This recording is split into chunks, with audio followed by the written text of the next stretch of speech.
ബേട്ടാ, നമ്മുടെ സൗണ്ടിന് ഒരു ഇടിയില്ലല്ലോ.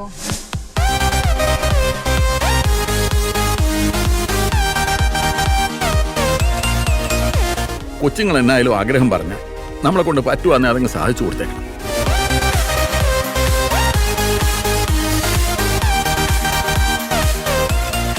Hi, mister Malayali ടെക്ടോക്കിന്റെ മറ്റൊരു വീഡിയോയിലേക്ക് എല്ലാവർക്കും സ്വാഗതം. അപ്പോൾ ഇന്ന് നമ്മൾ തൊട്ട് മുൻപ് കാണിച്ച പോലെ under seat sub woofer fit ചെയ്യാൻ പോവുകയാണ്.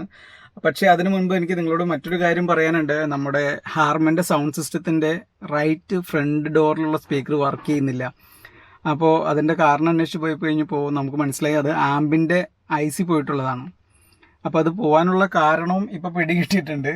നമ്മളൊരു എക്സ്ട്രാ ട്യൂട്ടർ ഫിറ്റ് ചെയ്ത് എക്സ്ട്രാ 4 ട്യൂട്ടർ ഫിറ്റ് ചെയ്തിരുന്നു. 2 ബാക്കിലും 2 ഫ്രണ്ടിലും പില്ലറിലാണ് ഫിറ്റ് ചെയ്തിട്ടുള്ളത്. അപ്പോൾ ഇവിടെ ഫിറ്റ് ചെയ്തിട്ടുള്ള ട്യൂട്ടറിലേക്ക് കണക്ഷൻ എടുത്ത് കൊടുത്തിട്ടുള്ളത് ഈ ഡോറിൻ്റെ ഔട്ടിൽ നിന്ന് എടുത്ത് കൊടുക്കുകയാണ് ചെയ്തിട്ടുള്ളത്.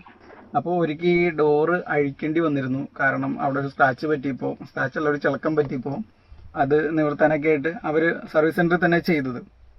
അങ്ങനെ ചെയ്ത സമയത്ത് അവർ ഈ കേബിളിനെ പ്ലെയർ വെച്ച് കട്ട് ചെയ്ത് കളഞ്ഞിട്ടുണ്ട്. അപ്പോൾ ഞാൻ ആ കേബിൾ ഇങ്ങനെ തപ്പി നോക്കിയപ്പോഴാണ് മനസ്സിലായത് അത് ഷാർപ്പ് കട്ടിങ് ആണ്. ഇങ്ങനെ വലിഞ്ഞ് പൊട്ടിപ്പോയതൊന്നുമല്ല, നന്നായി എന്തോ ഒരു സാധനം വെച്ചിട്ട് കട്ട് ചെയ്തിട്ടുള്ളതാണ്. അങ്ങനെ കട്ട് ചെയ്ത് കിടന്ന ആ കേബിളിൽ ഇൻസുലേഷൻ ഒന്നും ചെയ്യാത്തതുകൊണ്ട് തന്നെ അത് കിടന്ന് ഷോർട്ടായിട്ടാണ് ഈ IC പോയത്. അപ്പോൾ നമ്മൾ എക്സ്ട്രാ ഫിറ്റ് ചെയ്യുന്ന സാധനങ്ങൾ സർവീസ് സെൻറ്ററിൽ കൊണ്ടുപോകുന്ന സമയത്ത് അവരതിന് തീരെ കെയർ ചെയ്യില്ല. അപ്പോൾ ഞാനത് അറിഞ്ഞില്ല, കുറേ നാളതങ്ങനെ കിടന്നു. പിന്നെ എപ്പോഴും എനിക്ക് ആ ട്യൂട്ടർ വർക്ക് ചെയ്യുന്നില്ല എന്ന് പിടി കിട്ടിയ സമയത്താണ് അതിങ്ങനെ ചെക്ക് ചെയ്ത് പോയപ്പോൾ ഇത് കട്ടായി കിടക്കുന്നത് കണ്ടത്. അപ്പോൾ എന്തായാലും നമുക്ക് ഈ IC മാറി വെക്കാൻ പറ്റുന്ന സ്ഥലം ഞാൻ അന്വേഷിച്ചു. അപ്പോൾ അതിലും നല്ലത് എനിക്ക് തോന്നുന്നു മറ്റൊരു ആമ്പ് സംഘടിപ്പിച്ചാൽ മൊത്തം അങ്ങ് മാറ്റാലോ എന്ന് ചോദിച്ചു. അങ്ങനെ ഞാനിങ്ങനെ തപ്പി നോക്കിയപ്പോഴാണ് അത് ഓൺലൈനിലൊന്നും വാങ്ങാൻ കിട്ടുന്നില്ല. അപ്പോൾ OLXൽ ഒരെണ്ണം കണ്ടു ഭാഗ്യത്തിന്. അപ്പോൾ ഞാനത് പോയി വാങ്ങി. ഒരു 4000 രൂപയ്ക്ക് ആൻഡ്രോയിഡിലേക്ക് മാറിയിട്ടുള്ള ഒരാളുടെ ഒറിജിനൽ ഹാർമൻ്റെ തന്നെ ആമ്പ് ഞാൻ വാങ്ങുകയായിരുന്നു ചെയ്ത്. അപ്പോൾ അത് നമ്മളിന്ന് മാറ്റി വയ്ക്കുന്നുണ്ട്. അതുപോലെ ഈ കേബിളെല്ലാം ശരിയാക്കുന്നു, പിന്നെ under seat sub woofer fit ചെയ്യുന്നു. അപ്പോൾ നമുക്ക് നേരെ വീഡിയോയിലേക്ക് കിടക്കാം.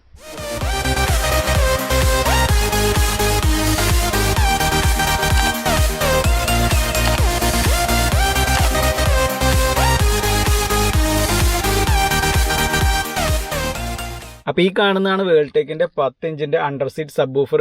അപ്പോൾ ഇതിൻ്റെ ഓപ്ഷൻസുകൾ എന്തൊക്കെയാണെന്ന് നോക്കാം, അതുപോലെ തന്നെ ഫിറ്റിംഗ് എങ്ങനെയൊക്കെയാണെന്ന് പറയാം. അപ്പോൾ നോക്കുമ്പോൾ തന്നെ നമുക്ക് കാണാം ഇവിടെ ഒരു പവർ ബട്ടൺ ഉണ്ട്, പിന്നെ താഴെ ഓട്ടോ പവർ ഓൺ ഉണ്ട്. അപ്പോൾ ഇത് ഓൺ ചെയ്ത് വയ്ക്കുമ്പോൾ സിസ്റ്റം തന്നെ ഓൺ ആവുന്നു ഓഫ് ആവുന്നു എങ്ങനെയാണെന്ന് കാണിക്കാം.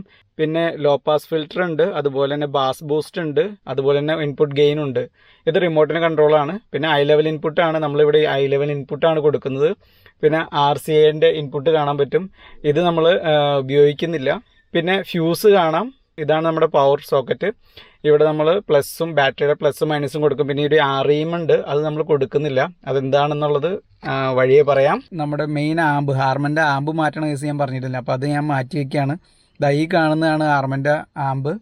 അപ്പോൾ ഇത് ഇതിൻ്റെ ഉള്ളിലാണ് ഇരിക്കുന്നത്. നമുക്ക് ഇതൊന്ന് മാറ്റി വയ്ക്കാം. ഈ കണക്ഷനെല്ലാം അതുപോലെ തന്നെ കൊടുത്താൽ മതി, വേറെ പ്രശ്നങ്ങളൊന്നും വരുന്നില്ല. ആകെ ബ്ലൂടൂത്ത് മാറും. നമ്മുടെ ഫോണിൽ പഴയ കണക്ട് ചെയ്ത ബ്ലൂടൂത്ത് അല്ല, ഇപ്പോൾ പുതിയ ബ്ലൂടൂത്ത് കണക്ട് ചെയ്യേണ്ടി വരും, അത്രയേ ഉള്ളൂ. ഓക്കെ, അപ്പോൾ നമ്മൾ ആമ്പ് മാറ്റി കഴിഞ്ഞിരിക്കുകയാണ്. ഇനിയിപ്പോൾ നമുക്ക് ഇതിൻ്റെ പവർ എടുക്കണം.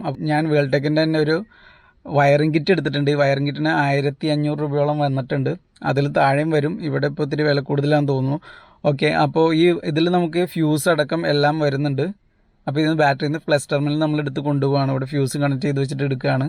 എന്നിട്ട് അത് നമ്മൾ സ്റ്റിയറിങ്ങിൻ്റെ സൈഡിൽ കൂടി അകത്തേക്ക് എടുത്തിട്ട് ഇതിലെ ഈ സൈഡ് വഴി പാനലിൻ്റെ അകത്തേക്ക് കൂടി തന്നെ, ഈ പ്ലാസ്റ്റിക് പാനലിൻ്റെ അകത്തു കൂടി തന്നെ വേണം കൊണ്ടുപോകുന്നത്. അതുകൊണ്ട് തന്നെ നമുക്ക് വയറിംഗ് പരിപാടി ചെയ്തതായിട്ട് കാണാൻ പറ്റില്ല, വളരെ ഹൈഡ് ചെയ്ത് തന്നെ കൊണ്ടുപോകാൻ സാധിക്കും. കമ്പനി പ്രൊവൈഡ് ചെയ്യുന്ന സിസ്റ്റത്തിലൊന്നും നമുക്ക് RCA ഔട്ടൊന്നും കാണാറില്ല, അല്ലെങ്കിൽ സബ് വൂഫർ ഔട്ടൊന്നും കാണാറില്ല. അപ്പോൾ നമ്മൾ ഷോപ്പിലൊക്കെ ചെല്ലുന്ന സമയത്ത് അവർ നമ്മുടെ അടുത്തൊരു RCA കൺവെർട്ടർ വാങ്ങാനാണ് പറയാറ്. 1500 അല്ലെങ്കിൽ 2000 വില വരുന്ന ഈ കൺവെർട്ടർ വാങ്ങിച്ചു വെക്കാനാണ് പറയുന്നത്. പക്ഷെ നമ്മളത് കൊടുക്കുന്നില്ല, നമ്മൾ പകരം ഹൈ ലെവൽ ഇൻപുട്ടാണ് കൊടുക്കുന്നത്. ഇവിടെ കൊടുക്കുന്ന RCA കൊടുത്താലുള്ള പ്രശ്നം എന്ന് വെച്ചാൽ ഈ സോക്കറ്റ് പയ്യെ ലൂസ് ആവാനും ഹമ്മിങ് സൗണ്ട് ഉണ്ടാവാനൊക്കെ സാധ്യതയുണ്ട്. അപ്പോൾ നമ്മൾ ഹൈ ലെവൽ ഇൻപുട്ട് ആകുമ്പോൾ ഈ സോക്കറ്റ് കയറ്റിയാണ് വെക്കുന്നത്, അത് ടൈറ്റായിട്ട് അങ്ങനെ ഇരുന്നോളും. അതുകൊണ്ട് തന്നെ പിന്നീട് യാതൊരു പ്രശ്നങ്ങളും ഉണ്ടാവില്ല. പിന്നെ ഹൈ ലെവൽ ഇൻപുട്ടിൽ എപ്പോഴാണോ സിഗ്നൽ വരുന്നത് അപ്പോഴാണ് ഈ auto power on switch on ചെയ്തിട്ടത് കൊണ്ട് തന്നെ ഈ സബ് വൂഫർ ഓൺ ആവുള്ളൂ. അല്ലാത്ത സമയത്ത് ഇതിൻ്റെ പവർ ഓഫായി നിൽക്കും.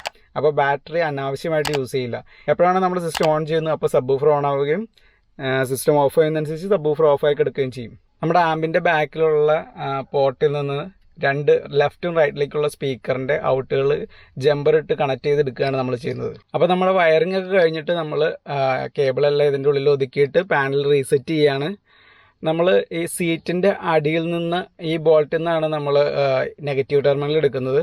അങ്ങനെ സീറ്റിൻ്റെ അടിയിലേക്ക് നമ്മുടെ സബ് വൂഫർ കണക്ട് ചെയ്ത് കയറ്റി വയ്ക്കാം.